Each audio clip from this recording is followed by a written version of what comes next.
Welcome to அறிவு 360 channel. பண்பு பெயர் பண்பு அல்லது குணம், நிறம், சுவை, அளவு, வடிவம் ஆகியவற்றின் அடிப்படையில் தோன்றும். எடுத்துக்காட்டு: பண்பு: அன்பு, நன்மை, தீமை, நேர்மை. நிறம்: வெண்மை, பசுமை, சிவப்பு, மஞ்சள். சுவை: இனிமை, புளிப்பு, துவர்ப்பு, காரம். அளவு: நீளம், சிறுமை, 1, அகலம், கிலோமீட்டர். வடிவம்: வட்டம், சதுரம், கூம்பு, செவ்வகம். எடுத்துக்காட்டு: செந்தாமரை: செம்மை கூட்டல் தாமரை. செம்மை நிறப்பண்பு. பண்பு பெயரில் மை விகுதி முதன்மையானது.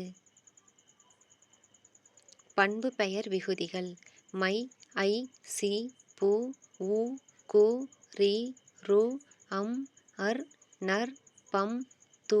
எடுத்துக்காட்டு: வெண்மை, வெள்ளை கூட்டல் மை. தொல்லை: ஆட்சி, மாண்பு, நன்கு, நன்றி. நன்று, நலம், வில்லு, பெறுநர், திட்பம், தீது.